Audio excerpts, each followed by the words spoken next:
وَاقْتُلُوهُمْ حَيْثُ ثَقِفْتُمُوهُمْ وَأَخْرِجُوهُمْ مِنْ حَيْثُ أَخْرَجُوكُمْ وَالْفِتْنَةُ أَشَدُّ مِنَ الْقَتْلِ۔ یہ آئیے کانٹے کی بات۔ اور قتل کرو انہیں جہاں بھی پاؤ، اور نکال دو انہیں جہاں سے انہوں نے تمہیں نکالا تھا، اور فتنہ انگیزی تو قتل سے بھی بڑھ کر ہے۔ اب یہ اس کانٹیکسٹ میں بات ہو رہی ہے، یہ کوئی آج کے اعتبار سے نہیں ہے کہ کوئی یہ آیت پڑھ کے کہ جی مار دو کافروں کو، ہندوؤں کو، فلانوں کو خود کش حملے میں قتل کر دو، مسلمانوں کو مارنا شروع کر دو، یہ اس کانٹیکسٹ میں نہیں ہے۔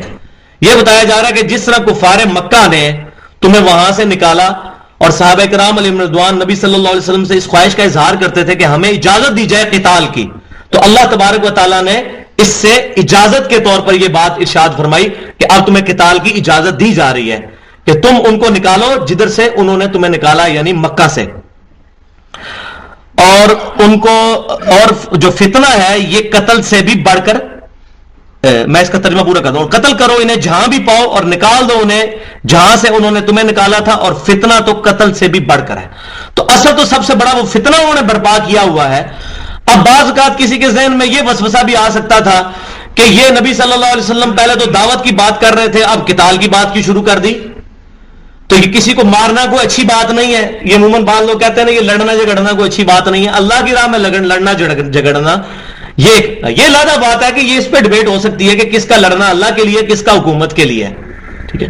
کون جو ہے وہ ایجنسیوں کے ہاتھ میں جو ہے وہ اعلی کار بنا ہوا ہے، کون اللہ کی رضا، یہ علیحدہ سے ایک بحث ہے۔ لیکن اس میں کوئی شک نہیں ہے کہ اللہ کی راہ میں لڑنا چاہیے، ٹھیک ہے۔ اس کا سٹارٹ جہاد بن نفس سے ہوگا اور اس کا اینڈ قتال کے اوپر ہوگا۔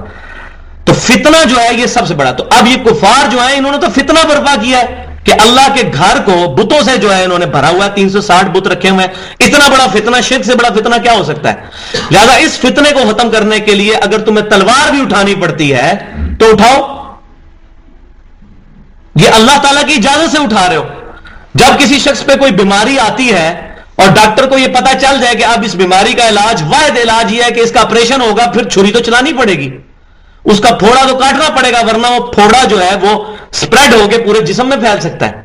تو یہ کسی کے ذہن میں خیال نہ آئے کہ اسلام جو ہے وہ امن اور آشتی کا دین ہے اور اب یہ کہہ رہا ہے قتال کرو، نہیں، یہ فتنہ جو ہے یہ قتل سے بھی بڑھ کر چیز ہے۔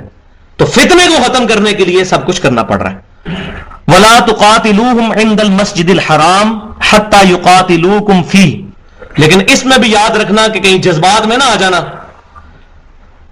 ان سے جنگ نہ کرنا مسجد حرام کے پاس، بیت اللہ شریف کے جو ایریا ہے، جو حرم ہے، وہاں جنگ کرنے کی اجازت نہیں ہے۔ اسی طریقے سے جو حرمت والے 4 مہینے ہیں ان میں بھی اجازت نہیں ہے، وہ آگے چل کر آ جائے گا۔ حَتَّى يُقَاتِلُوكُمْ فِيهِ، یہاں تک کہ وہ تم سے خود جنگ کرنے لگ پڑے۔ اب یہ نہیں ہے کہ خانہ کعبے کے اندر ایک بندہ آپ پہ حملہ آور ہو گیا اور آپ کہیں جی اللہ تعالیٰ کا حکم نہیں ہے تو میں اب قتل ہو جاؤں، نہیں۔ اب حرم کے اندر اگر کسی کافر نے آپ کے خلاف اقدام کیا، اب آپ اس کے سے لڑائی کر سکتے ہیں، وہ جائز ہے، لیکن انیشیٹو نہیں لے سکتے، خود پریمپٹیو رائٹ رکھتے ہوئے کہ یہ ہو سکتا ہے مجھے یہ کر دے، جیسے یہ ہمارے پورا یہ ہو سکتا ہے یہ ہو جائے، جس طرح یہ ہماری پوری کتابیں اسی پہ چل رہی ہیں کہ 12 بندے ہیں جنگل میں، 12 کے 12 ننگے ہیں، امام کون بنے گا؟ بتائیں قرآن و حدیث میں کہاں لکھا ہوا ہے؟ قرآن حدیث میں اس قسم کی باتیں تو نہیں لکھی ہوں گی، اس طرح کی منہ شگافیاں تو نہیں قرآن حدیث میں موجود ہوں گی۔ وَإِنَّكَ لَعَلَىٰ خُلُقٍ عَظِيمٍ، نبی صلی اللہ علیہ وسلم اخلاق کے بلند ترین درجے پر ہیں۔ بخاری مسلم کی حدیث ہے، نبی صلی اللہ علیہ وسلم میں کنواری لڑکیوں سے بھی بڑھ کر شرم و حیا تھی۔ تو آپ اس طرح کی چیزیں تو آپ کی کتابوں کو ہی مبارک ہوں، ہمارے نبی صلی اللہ علیہ وسلم اس طرح کی بات نہیں فرمائیں گے۔ اور ان سے یہ پوچھیں، یہ جو فرضی مسئلے بنا کے پھر یہ کارٹون بنا کے اس میں رنگ بھرتے ہیں، یہ مسئلے آتے کہاں ہیں؟ کس کو آئے ہیں آج تک پیش؟ جنہوں نے لکھے ہیں ان کو بھی کہاں ہیں؟ سنن دارمی، امام محمد دارمی رحمۃ اللہ علیہ، المتوفا 151 ہجری، امام بخاری اور امام مسلم کے استادوں میں سے ہیں۔ امام مسلم 71 حدیثیں امام دارمی سے لے کے آئے ہیں صحیح مسلم میں۔ تو امام دارمی میں جو مقدمہ لکھا ہے سنن دارمی کا، اس مقدمے میں کتنے صحابہ کرام کے یہ اقوال لے کر آئے ہیں کہ جب تک کوئی مسئلہ پریکٹیکلی نہ آئے اس کو فرض کر کے کسی سے مسئلہ پوچھنا، یہ مسئلہ کتابوں میں لکھنا، اس کو صحابہ کرام علیہم رضوان سخت برا جانتے تھے۔ عبداللہ بن مسعود رضی اللہ تعالیٰ کے پاس بندہ آیا کہ جی یہ مسئلہ بتائیں، ان کا یہ کہاں ہوا ہے؟ انہوں نے کہا جی میں فرض کیا ہے، ان کا اس طرح نہیں۔ تو یہ فرض والے مسئلے اور اس کے اوپر چلنا اس طرح نہیں ہے، ڈیفینیٹ علم کے اوپر بنیاد ہونی چاہیے۔ تو تم ان کو قتل کر سکتے ہو مسجد حرام کے اندر اگر وہ تمہیں قتل کرنے کی کوشش کریں، لڑائی کرنے کی. تو یہ قتل ان معنوں میں، لڑائی کے معنوں میں، ظاہر ہے اس کا اینڈ جو ہے وہ شہادت پہ بھی ہے. فَإِن قَاتَلُوكُمْ فَاقْتُلُوهُمْ، اگر وہ لڑے تو پھر تم بھی ان سے لڑو. كَذَلِكَ جَزَاءُ الْكَافِرِينَ، یہی جزا ہے پھر کافروں کی، ان کا بدلہ پھر یہی ہے، ایسے کو تیسا. اینٹ کا جواب پھر پتھر سے دینا ہے. پھر یہ نہیں ہے کہ کوئی جو ہے وہ اس کو آپ نے شرافت کا حصہ سمجھنا ہے کہ خاموشی اختیار کر لی جائے، نہیں، پھر اس کو روکنا ہے، برائی کو برائی کہنا ہے. صحیح مسلم کے اندر حدیث موجود ہے، آپ صلی اللہ علیہ وسلم نے ارشاد فرمایا کہ برائی کو ہو سکے تو ہاتھ سے روکو. ہاتھ سے نہیں روک سکتے، زبان سے کم از کم اس کو برا کہو.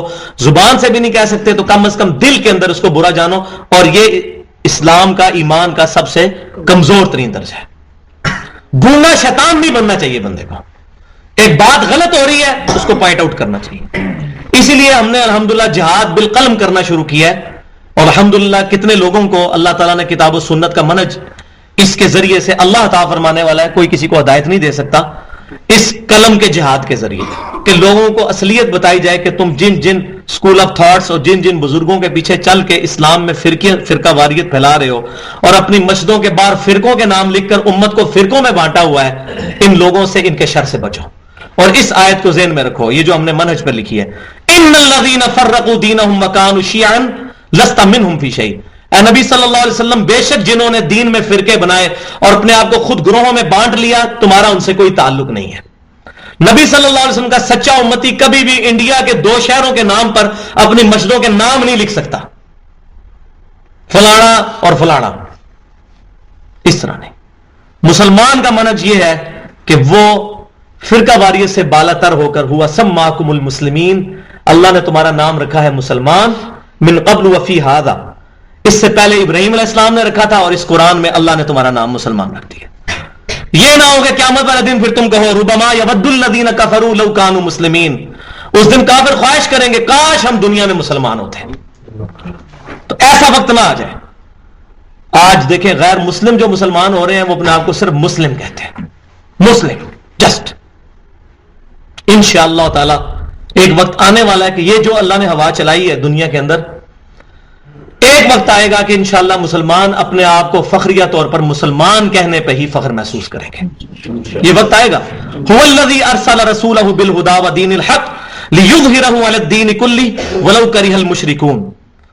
وہی اللہ ہے جس نے اپنے نبی صلی اللہ علیہ وسلم کو الہدا، قرآن اور دین حق دے کر بھیجا تاکہ اس کو تمام ادیان پر غالب کرے، اور یہ غالب ہوگا قیامت سے پہلے انشاءاللہ ایک دفعہ. لیکن میں یہی بتا رہا ہوں، پہلے بھی کئی دفعہ بتایا میں نے کہ اللہ تعالیٰ کبھی بھی امام مہدی کو اس دور میں بھیج کے رسک نہیں لے سکتا. 500 امام مہدی قتل ہو چکے ہیں اس امت میں ابھی تک 1400 سال میں، جنہوں نے امام مہدی ہونے کا دعویٰ کیا ہے. کیونکہ دیوبندیوں میں اگر آیا امام مہدی تو بریلویوں نے کہنا ہے گستاخ رسول ہے، بریلویوں میں آیا دیوبندیوں نے کہنا ہے یہ مشرک ہے، اہل حدیثوں میں آ گیا خدا نہ خواستہ تو انہوں نے کہنا یہ ہے غیر مقلد ہے، پہلے تو ان کو امام حنیفہ کا مقلد کرو امام مہدی کو، تو پھر ہم ان کو مانیں گے. یہ کام کبھی بھی نہیں ہوگا. امام مہدی کو وہ لوگ ویلکم کریں گے جو کہیں گے ہم مسلمان ہیں. اور انشاءاللہ یہ فضا چل پڑی ہے.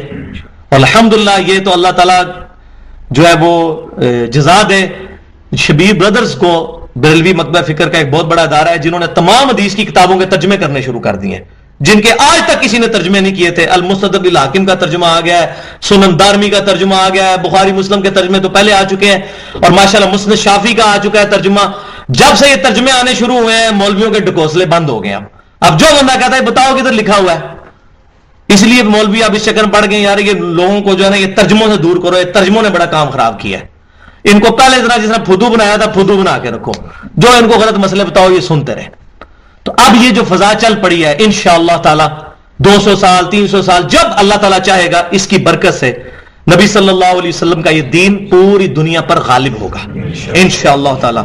اور وہ اسی طریقے پہ ہوگا جو نبی صلی اللہ علیہ وسلم نے فرقہ واریت سے بالا تر ہو کر ما انا علیہ و اصحابی کے تحت، جس پر میں اور میرے صحابہ ہیں.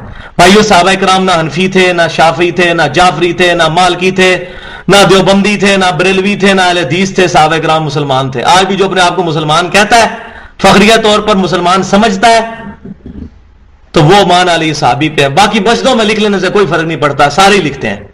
مسجدوں میں صحابہ اکرام کے نام ساروں نے لکھے ہوئے ہیں. ابو بکر صدیق، سیدنا عمر، سیدنا عثمان، کس نے نہیں لکھا؟ بریلوی نہیں لکھتے، دیوبندی نہیں لکھتے، اہل حدیث نہیں لکھتے. لیکن انہی سے پوچھ لیں کہ جن صحابہ کے نام آپ نے لکھے ہوئے ہیں یہ لوگ اپنے آپ کو فرقوں میں بانٹ کے چلتے تھے. انہوں نے دنیا میں کسی کو اپنا امام خود منتخب کیا ہوا تھا اپنے دین کا امام, یا اللہ کے بنائے ہوئے امام کو اپنا امام پکڑا ہوا تھا؟